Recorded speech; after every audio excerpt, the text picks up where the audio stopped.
1 Coríntios 14, do 26 ao 40.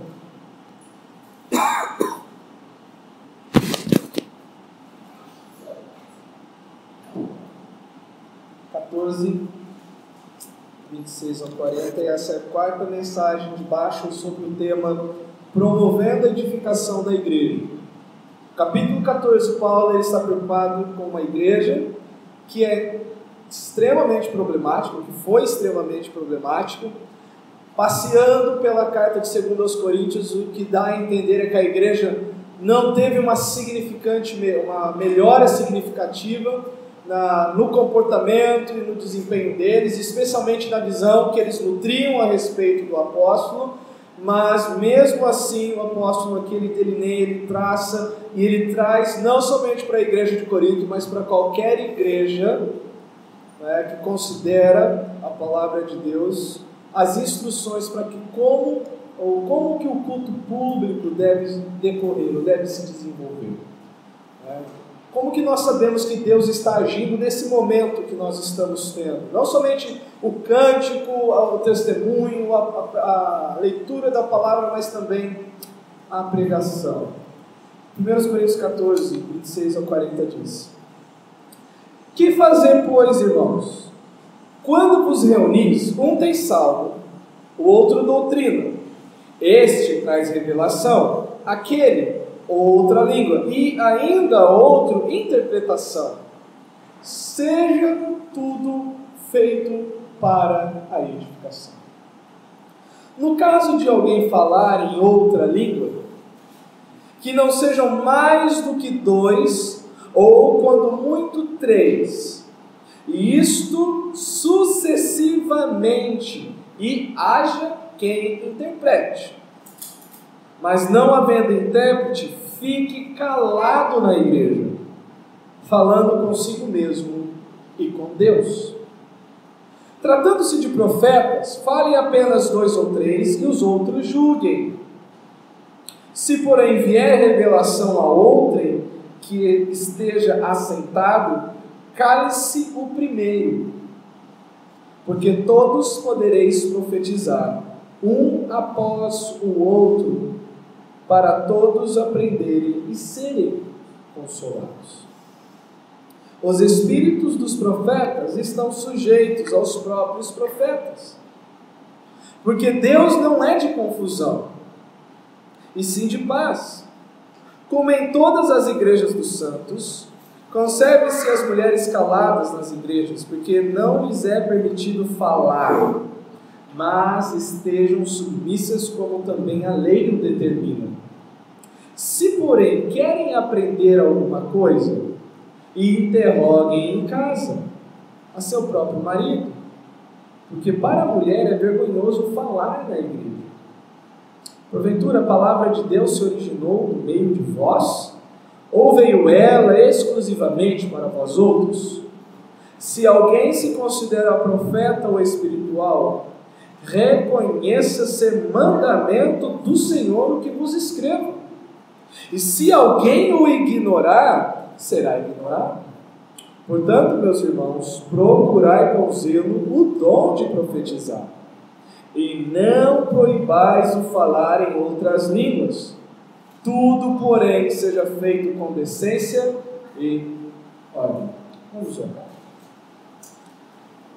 Obrigado, Senhor, pelo privilégio de mais uma vez nos reunirmos para cultuarmos o Teu nome, de poder cantar hinos de louvor ao Senhor, de termos a Tua palavra em nossa língua, de termos a liberdade que temos aqui, sem uma patrulha governamental, ou até de uma religião estatal que nos iniba de buscar o Senhor, de estarmos reunidos debaixo do nome de Cristo. Senhor, ajuda-nos nesse momento a primeiramente termos o prazer de estarmos na Tua presença, a termos um coração verdadeiramente voltado para o Senhor. Não é um seminário somente, o culto não é um seminário, não é somente a instrução doutrinária, mas é a formação da nossa alma para o louvor e a adoração do Teu nome. para o serviço do Senhor, para representarmos o Senhor lá fora. Essa tarefa é grande demais para mim. Não me vejo de forma nenhuma habilitado para a seriedade e para a perfeição que a Tua Palavra demanda, e por isso eu confio na Tua graça. Eu confio no Teu poder, Senhor, que haverá de me dar o necessário para que o que foi lido aqui, o que foi deixado como instrução, tudo seja feito para edificação. Que haja de fato edificação do Teu povo, que veio buscar alimento no Teu pasto nessa noite. Ajuda-nos, Senhor, em nome de Jesus. Amém. Chegamos às considerações finais a respeito do culto, que é edificante, que também honra a Deus. O culto, ele não precisa ser taxado ou adjetivado além disso. Se você for em qualquer igreja, o que você tem que esperar? Ou o que você espera? Que o culto te faça ou que construa algo na sua vida, e que também o culto revele o quão glorioso Deus é. Não tem outra fórmula, não tem outro foco. Culto não é para o homem, o culto não é para aquilo que nos agrada. O culto, o momento onde Deus é reverenciado e adorado, o momento em que cada elemento que compõe isso que nós chamamos de culto, volta-se para a adoração do único ser que é digno de adoração, Deus. E este Deus nos deixa uma maneira muito simples e muito clara de como cultuá-lo, de como nos comportarmos em sua presença. Os problemas enfrentados pela igreja de Corinto são os mesmos que a igreja ao longo da história e também dos nossos dias enfrenta, a saber, a falta de submissão aos critérios de Deus para o uso dos dons e o culto público. Os problemas sempre são os mesmos porque as pessoas sempre são as mesmas. Independente do tempo, independente da época, independente do local, aonde houver pecadores, haverá problema. Haverá problema. Se você chegasse no culto da igreja de Corinto, se você chegasse em um culto da igreja de Corinto, certamente você usaria essa expressão. Isso aqui está parecendo um mercado de peixe. Já usou essa expressão? Acho que na escola o professor usa muito isso. A classe está tocando banzé lá, fazendo algazarra, e ele, opa, isso não é mercado de peixe. Por quê? Todo mundo está falando ao mesmo tempo, está aquela bagunça, está aquela algazarra. Provavelmente não. Da maneira como Paulo descreve o comportamento da igreja, era isso que talvez nós falaríamos se visitássemos aquele culto. Sem ordem, sem decência, sem qualquer coisa que mostrasse um princípio de sanidade no meio do culto. A reunião dos santos é por causa de Deus e também para Deus. Por isso as instruções visam a edificação dos santos e a glória de Deus. Aproximar-se dessa reunião solene, deixando de lado esses dois princípios, edificação e a glória de Deus. Chegar para a igreja, chegar para um culto no lar, chegar para qualquer coisa que envolva duas pessoas, o nome de Deus e a palavra, sem levar em conta que aquilo tem que produzir algo benéfico no outro e aquilo tem que revelar algo de Deus, resulta em que o testemunho da presença de Deus não é notado. Para a gente finalizar aqui, para a gente dar um arremate no capítulo 14, a preocupação do apóstolo era o seguinte: os que são da igreja estão indo e não estão recebendo nada, porque ninguém entende o que está acontecendo, ninguém entende a linguagem, ninguém entende a mensagem, as coisas são feitas de forma atropelada.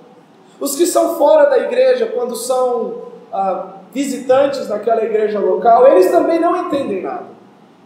Ao invés deles notarem a presença de Deus e temerem, caírem com o rosto em terra, eles saem daquele local zombando, pensando: que bando de loucos que há nesse local. Por quê? Porque não há ordem e porque não há decência. E infelizmente o cenário não mudou. mesmo estando no século XXI.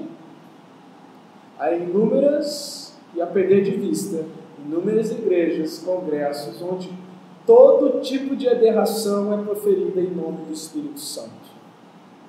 E aqueles que mesmo o ímpio notando, pensa, olha, só tem louco. O que tem de vídeo no YouTube, irmãos, de pessoas que fazem vídeo reclamando da barulheira dos crentes, não está escrito. Cansei de ver vídeos assim de pessoas incrédulas, não indo contra o culto em si, mas é 10, 11 horas da noite, está aquela batucaiada e está aquele grito, e os crentes se dizem perseguidos pelo inimigo. Não, é falta de bom senso, é falta da ordem e a falta da decência. Então o que nós vamos ver aqui? Qual é a grande ideia desse final de capítulo?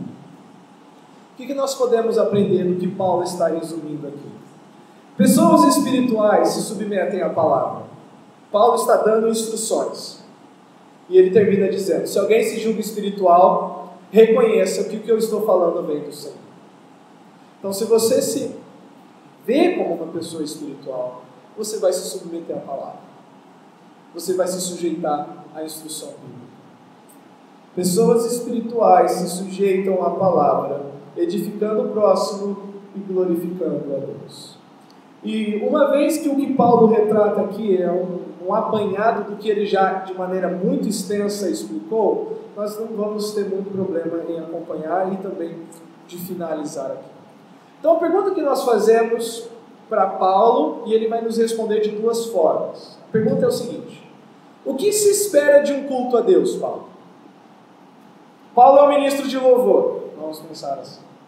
Paulo está dando instruções para como que o culto deve acontecer, como que a adoração comunitária deve acontecer. Nós chegamos para Paulo com o texto, e Paulo vai falar conosco. Paulo, o que nós podemos esperar de um culto que verdadeiramente é um culto que é para Deus? E ele vai responder de duas maneiras. Primeiro, um culto que é voltado para Deus é um culto onde todas as coisas são feitas para o fortalecimento da igreja. É quando cada item do culto tem por finalidade não ressaltar os instrumentos, mas Deus, e também fortalecer a alma dos crentes. Olha o verso 26. Que fazer, pois, irmãos? Ou que direi? Poderia ser traduzido assim também. Quanto vos reunis? Um tem salmo, outro doutrina, este traz revelação, aquele outra língua, e ainda outra interpretação. E ele termina dizendo, seja tudo feito para a edificação, o fortalecimento, o crescimento da igreja. Então uma das coisas que nós esperamos do culto, e temos que esperar do culto dessa igreja, agora vamos parar de ser um pouco mais genérico ou generalizado, nós vamos falar de nós mesmos. Cada um dos que aqui estão, inclusive eu, nós devemos contribuir para que cada parte do culto seja proveitoso para todos, resulte no crescimento de todos. Isso envolve todas as áreas do culto. Por exemplo, ele diz que um tem salmos. Se todos cantarem, isso vai dar mais ânimo para que continue cantando. E às vezes o nosso culto não são todos que cantam, tá? Não porque não conhece, mas às vezes eu não sei qual é a razão das pessoas não cantarem. Eu estou aqui na frente e eu vejo. Às vezes um não conhece a letra, é justificável, mas tem gente que eu sei que conhece a letra, mas não canta. Por que não participar do louvor público? Por que não cantar ao Senhor? Ele diz, um tem salmos, o outro tem doutrina. O culto é um meio de graça, onde os santos são fortalecidos em Cristo. Não é o único meio onde Deus pode fortalecer a sua alma.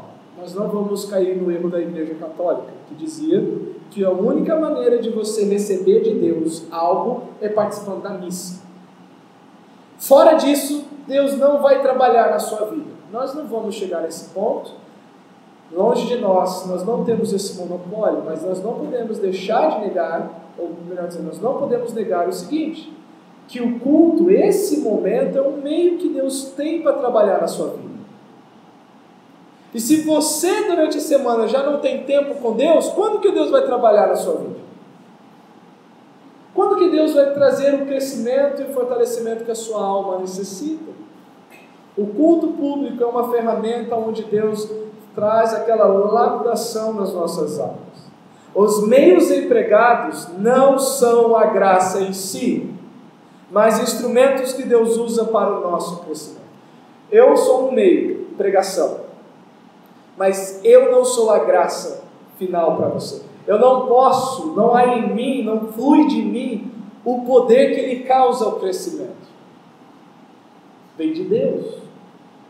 Deus usa desde o canto, ele diz Salmos, quando cantado com entendimento, ele fala no capítulo, especialmente aqui no capítulo 14, no verso 13, 14:15, que farei, pois? Orarei com o Espírito, mas também orarei com entendimento. Cantarei com o Espírito, mas também cantarei com entendimento. E hoje nós também temos esse problema que as pessoas estão construindo a sua teologia não a partir das Escrituras, mas a partir dos louvores que escutam. As pessoas têm muito mais facilidade em ficar ouvindo música e rádio evangélico o dia inteiro do que parar meia hora, 15 minutos e ler a palavra. E as pessoas que têm esse hábito de ouvir mais do que ler mais, certamente estarão construindo a sua visão de Deus, da igreja, de si mesmo como filho de Deus, desse tipo de meio. O problema é que na nossa época, a maioria do que tem sido produzido como título de louvor e adoração para a igreja não é sadio. Não é sadio. Eu não estou jogando tudo no lixo, de forma nenhuma. Nós temos muitas coisas contemporâneas que são úteis, que são edificantes, mas a maioria, o que é batizado como o gospel, infelizmente, não tem proveito algum. Muito disso é importado para a igreja, e a igreja acaba se contaminando teologicamente, porque a visão do louvor é o que atrai, então a mensagem tem que acompanhar a visão do louvor. Paulo ele mostra que Deus usa desde o canto, salmos, até pessoas espirituais com a capacidade de entregar a mensagem de forma clara e inteligível. Então, essa é a primeira resposta que Paulo nos daria. Qual é a evidência de que um culto está sendo prestado genuinamente para Deus? A resposta é quando todos se empenham para o crescimento. Quando a preocupação é que todos cresçam e amadureçam em Cristo. Sem dúvida, o culto, a reunião pública, é onde Deus visita o seu povo, dando de si aos corações pelos meios estabelecidos por Ele. Qual seria a outra maneira de Paulo responder essa pergunta?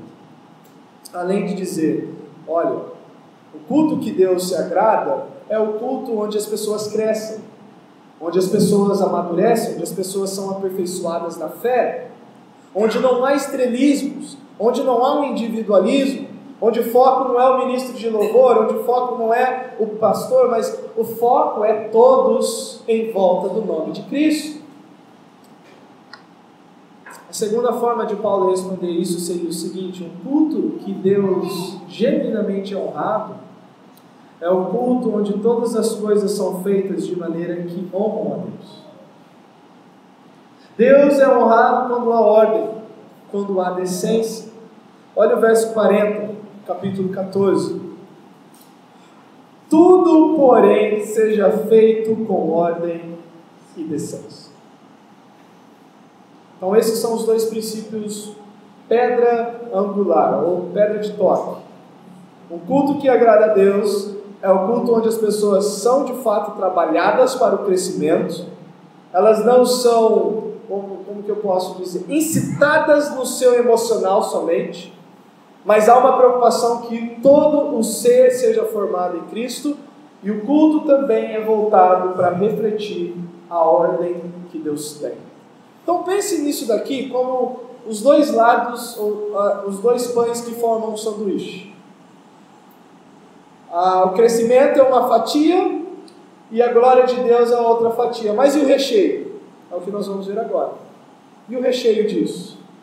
De que maneira nós podemos notar a ordem que Deus se agrada? Então nós temos aqui pelo menos 5 questões que Paulo ele pontua a respeito do culto. Primeiro, quando os que falam em nome de Deus fazem de forma que as pessoas entendam a mensagem, e nós estamos comunicando aos homens, não a Deus. A ordem no culto é vista quando quem está trazendo a mensagem entende essa responsabilidade. Eu não posso brincar com a mente das pessoas, eu tenho que falar de maneira clara, eu tenho que ser simples, as pessoas precisam compreender. Eu não estou falando a Deus, não é Deus que precisa ouvir a mensagem e decifrar o que eu estou falando, mas eu falo aos homens. O impulso que o Espírito traz não leva a pessoa além dos limites traçados pelo próprio Espírito. De onde que nós podemos ver isso? Verso 27 e verso 28. Paulo ele fala das pessoas que falam línguas, que têm ou que receberam de Deus a capacidade de falar ou louvar a Deus em outro idioma. No caso de alguém falar em outra língua, que não sejam mais do que 2, ou quando muito 3. E isto sucessivamente. Né?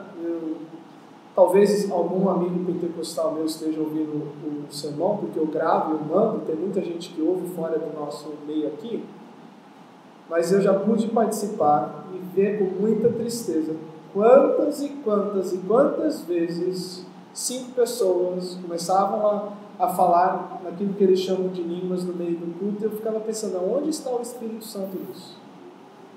Ou a pessoa estava no meio de uma pregação e soltavam aquilo que eles chamam de rajada de línguas, e não havia uma tradução.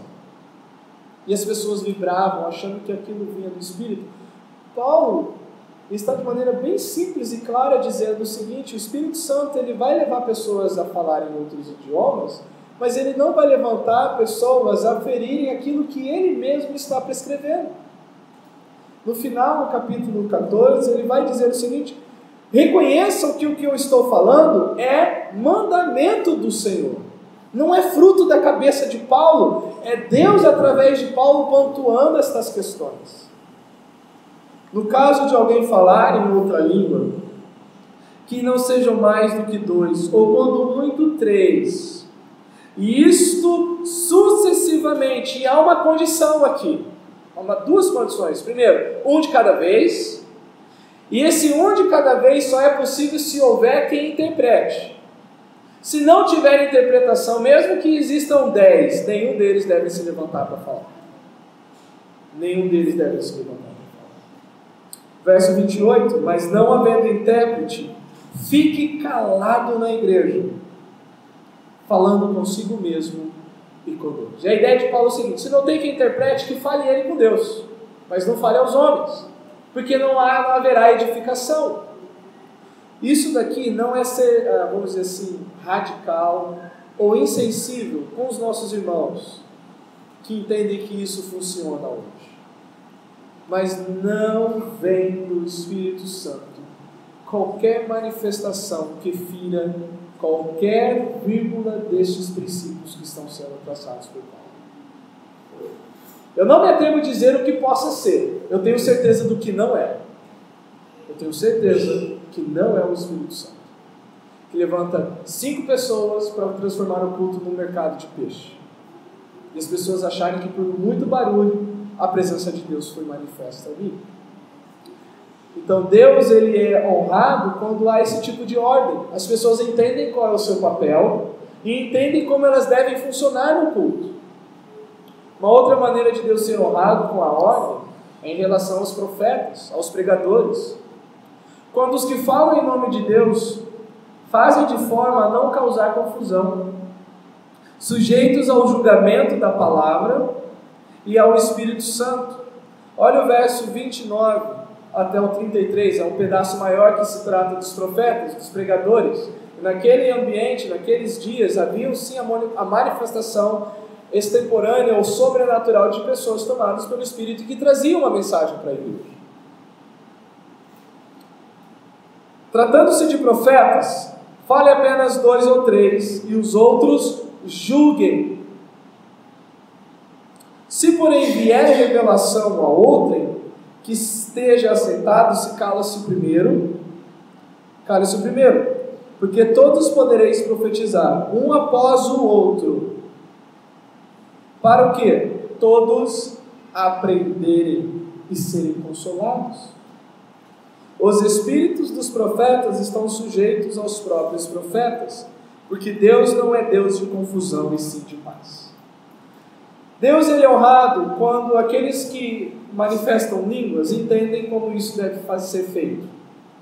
Deus é honrado também quando os profetas entendem que a participação não é puxando a atenção para eles, mas é para a edificação dos demais. E tem uma coisa interessante aqui, que o texto fala que eles precisam ser julgados, mas Paulo ele não nos dá aqui, pelo menos nesse texto, como que os profetas são julgados.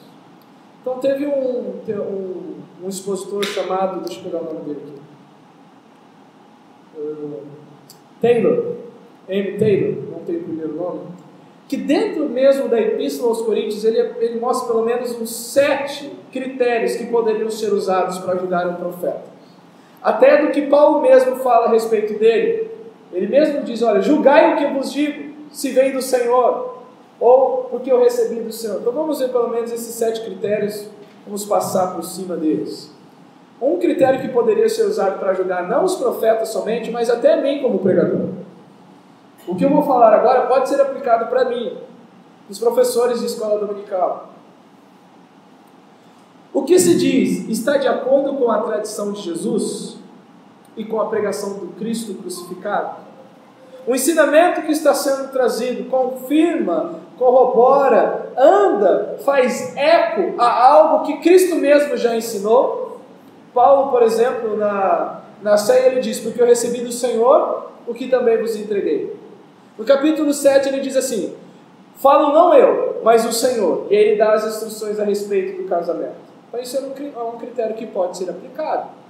O que está sendo falado vai contra ou é apenas um eco do que Jesus já disse? O outro critério.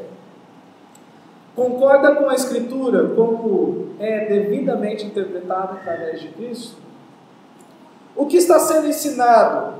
Agora, pegando a visão maior da Bíblia, da Escritura, fere algum ponto em relação a Cristo? Ou em relação do que ela ensina? Terceiro, concorda com o apóstolo? Ou concorda com a doutrina dos apóstolos? Vai contra o que os apóstolos ensinaram?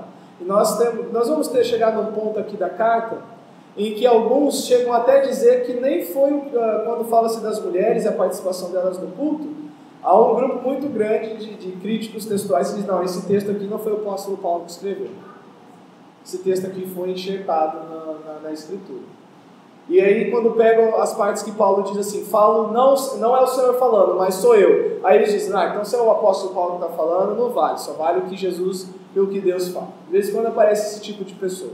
Só o que Jesus falou importa, o que os apóstolos falaram não importa. Mas o que está sendo ensinado choca com a doutrina dos apóstolos, que é a base da igreja? Quarto, concorda com o amor sacrificial pelos outros? Ainda que eu tenha o poder de profetizar, mas se eu não tiver amor, 1 Coríntios 13, se o que eu ensino fere a prática do amor, deve ser rejeitado. Quinto, promove o bem da comunidade, tanto capítulo 14, capítulo 12 principalmente, Paulo trata muito isso. Façam e ensinem de maneira que todos recebam crescimento, seja edificante a todos. Sexto, faz com que o outro cristão tropece na fé. O que está sendo ensinado faz com que a pessoa se desvie, enfraqueça, tenha a sua consciência machucada diante de Deus. E por último, faz com que os incrédulos cheguem à fé, faz com que os incrédulos sejam repreendidos, condenados e convencidos de que Deus está presente no meio deles.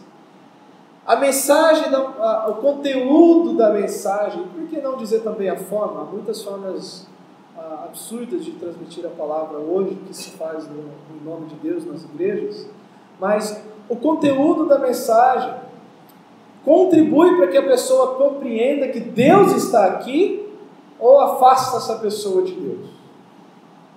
Estas seriam 7 questões, os 7 critérios que poderiam ser aplicados para aqueles que trazem a mensagem. Quarto, além daqueles que falam em outras línguas, além dos profetas, de que maneira mais Deus ele é honrado pela ordem da igreja? Quando os papéis distintos dados por Deus são observados, observando o princípio da submissão e as instruções apostólicas. Por quê?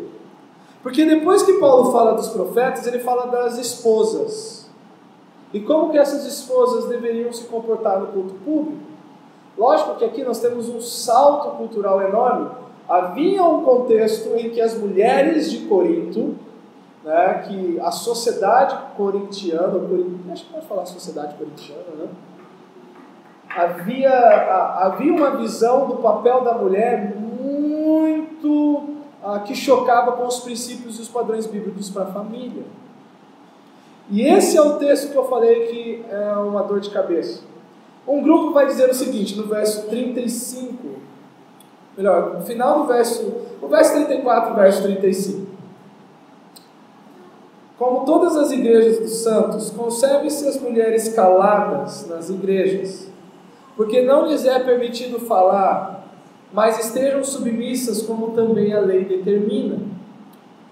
Se, porém, querem aprender alguma coisa, interroguem em casa o seu próprio marido, porque para a mulher é vergonhoso falar na igreja. Está vendo? Paulo é machista. A Bíblia era opressora, né? Não é esse chavão? E aí o que alguns optam? Por causa do texto de 1 Coríntios 11, onde Paulo diz que a mulher que ora e profetiza sem o véu desonra o marido e a Deus, e ali Paulo claramente entende que a mulher tem uma participação, ou tinha uma participação naquela espécie de culto, e aqui ele nega essa participação. Então o que eles fazem? Não foi Paulo que escreveu isso. Esse texto ele foi incluído muito tempo depois. Em alguma forma isso veio aparecer em todos os manuscritos, mas não foi Paulo, porque no lado ele apoia e depois ele condena. E uma questão interessante é que na maioria, vamos dizer assim, nos manuscritos achados, nunca é faltada essa parte. O verso 34, 35 e o verso 34 e o verso 35. Então o grupo diz assim, isso daqui foi adicionado. Vamos ficar só com o que está no capítulo 11. Outro grupo vai dizer o seguinte, isso daqui é o pensamento dos homens da igreja de Corinto, que achavam que as mulheres não deveriam participar do culto em hipótese nenhuma. Lembra que uma parte da exposição da carta, eu trouxe para vocês que Paulo ele teve que trabalhar com certos jargões da igreja? Todas as coisas me são lícitas. E eles diziam, olha, nós podemos tudo. E Paulo tinha que falar, não, vocês estão certos, todas as coisas são lícitas, mas nem tudo convém. Então alguns dizem o seguinte, aqui é mais um jargão da igreja, especialmente dos maridos e dos homens que achavam que as mulheres não deveriam participar do culto público. Mas nós sabemos que quando se tratam de jargão, ou de um jargão, Paulo ele deixa isso claro. Qual é a melhor maneira de nós tratarmos isso? Qual é a terceira posição que nós podemos entender disso? Paulo aqui ele está trabalhando a questão das esposas participarem do julgamento dos profetas. Porque anteriormente é falado do quê? Os profetas eles vão profetizar e os demais vão julgá-los. E o que Paulo está tratando aqui é o seguinte, as mulheres elas têm uma participação do que elas podem profetizar, como é dito lá em 1 Coríntios 11, mas elas não podem participar desse tipo de julgamento destes homens. E uma das questões é que poderia trazer problema, especialmente se o que fosse julgado fosse o esposo.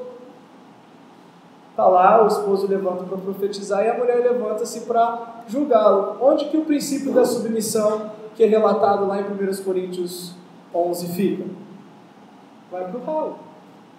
Vai para o ralo. Então, o que Paulo está estabelecendo aqui é o seguinte: o culto público não é desculpa para que as distinções que existem desde a criação sejam ignoradas. O papel de homem e mulher e as suas funções dentro da igreja. O fato de você ter um dom e poder ser usado por Deus não dá direito para que certos outros princípios sejam pisoteados e sejam ignorados. Paulo aqui não está falando de todas as mulheres. Paulo aqui está falando somente das esposas. De mulheres casadas não participarem do julgamento dos seus esposos quando estes se levantam para trazer a mensagem profética, ou se levantavam para trazer a mensagem profética naquele momento. Então, por isso que ele diz: se porém querem aprender alguma coisa, interroguem em casa o seu próprio marido, ao invés de interrogá-lo publicamente. Porque para a mulher é vergonhoso o falar na igreja. E por último, qual é a maneira que nós podemos notar que Deus é honrado? Quando tudo o que Ele ordenou é observado. Os que falam em línguas fazem de maneira que demonstrem a direção do Espírito Santo.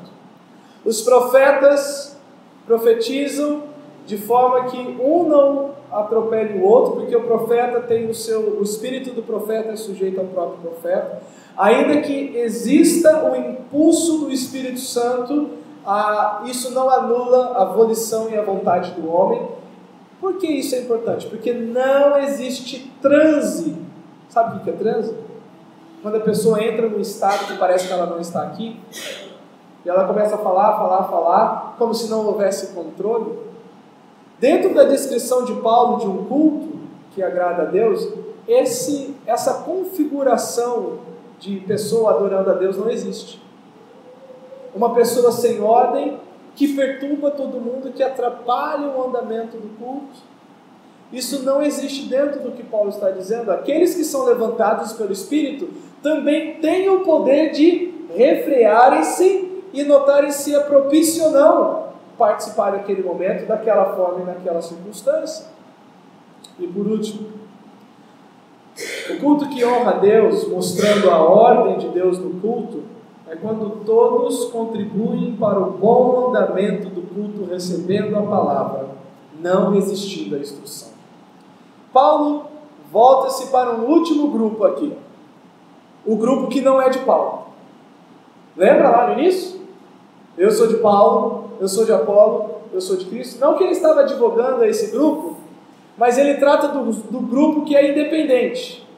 Daqueles que, não, nós vamos fazer do nosso jeito e o que você falou para nós não interessa. Olha o verso 36 e diante.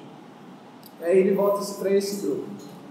Porventura, a palavra de Deus se originou no meio de vós, ou veio ela exclusivamente para vós outros?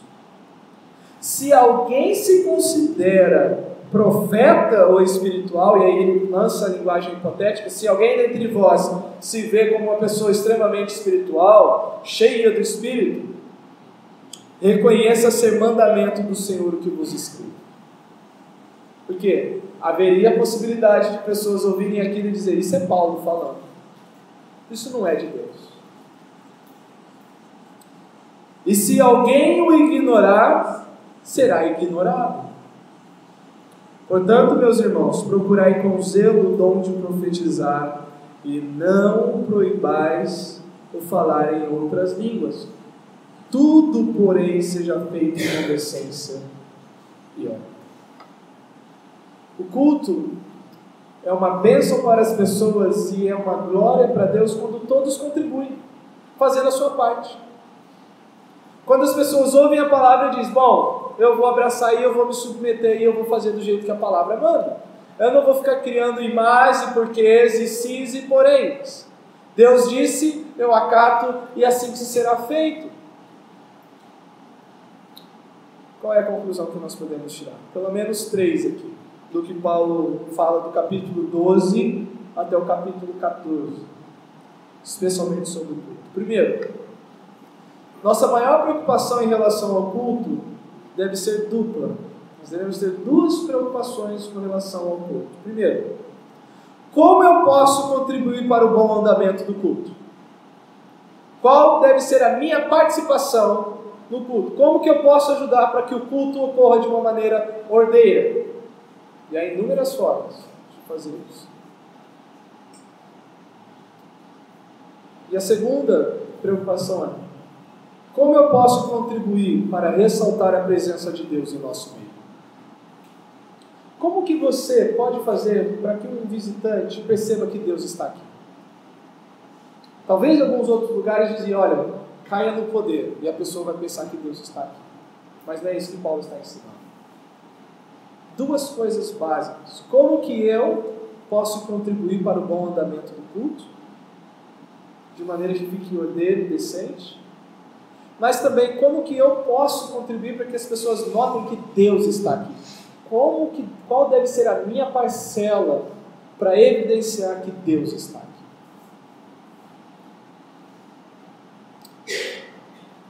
O único perigo dessa consideração é o que eu vou tratar agora. É valorizar mais a forma do que o conteúdo. É se tornar excessivamente cerimonialista, desprovido de um conteúdo espiritual. É a cerimônia pela cerimônia. Bem, agora nós vamos ter a abertura da liturgia.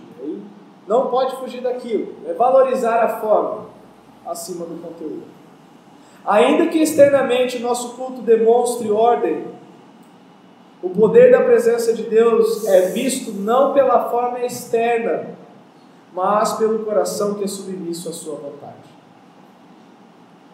Ainda que externamente, qualquer pessoa que pudesse entrar no culto hoje, por mais simples que o nosso culto tenha sido hoje, as pessoas, olha, pelo menos não tem gritaria, não tem aquelas coisas todas e tal, e falar, poxa, gostei da igreja. Isso ainda não é suficiente para essa pessoa sair daqui convicta de que Deus está no nosso mundo. Não é a forma. Ainda que externamente nosso culto demonstre ordem, o poder da presença de Deus é visto não pela forma externa, mas pelo coração que é submisso à sua vontade. A presença de Deus é vista em corações que se submetem a Ele. É possível ter uma forma de piedade e ainda assim negar o poder de Deus. Obediência é o nosso instrumento de culto a Deus. Você pode vir ao culto e dizer, olha, eu não toco para Deus, eu não canto para Deus, eu não me acho muito afinado, eu não prego para Deus, eu não ensino para Deus, eu só venho. Qual é o meu instrumento de louvor a Deus? Obediência. Obediência é um instrumento que você pode usar para louvar a Deus. E que não depende de nenhuma dessas formas externas. Depende da condição do teu coração diante da palavra dele. Obedeça a Ele sempre. Sempre você estará prestando um culto melhor do que os anjos prestam para Deus. Obedeça, obedeça e obedeça.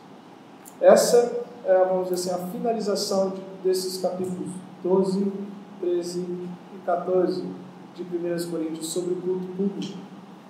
Como que uma igreja é de fato espiritual, como que pessoas espirituais se comportam, como que os dons são administrados para o bem-estar da igreja. Deus nos abençoe. Vamos orar. Senhor, agradecemos pelo que podemos meditar a Tua Palavra, dentro do que vimos aqui a respeito do culto, dos dons.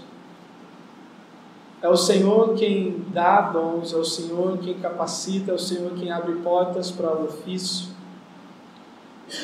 É o Senhor que é o foco, é o Senhor quem dá a mensagem, é o Senhor quem capacita com que a mensagem seja entregue, é o Senhor quem ilumina a mensagem que foi entregue, é o Senhor quem vivifica a mensagem que foi entregue, é o Senhor do início ao fim.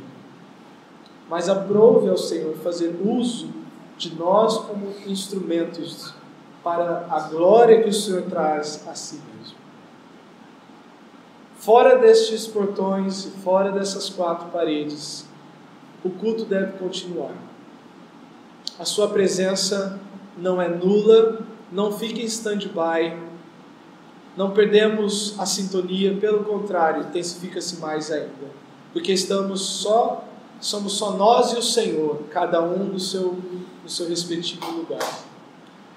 E o Senhor sonda o nosso coração, o Senhor sabe se é simplesmente uma formalidade, a oração do café da manhã, a oração do almoço, a oração na hora de dormir, ou se é realmente fruto de um coração que deseja te adorar pelo que tu és.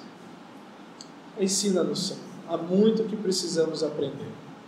Em nome do Senhor Jesus. Amém. Deus abençoe. Até semana que vem, se assim o Senhor permitir.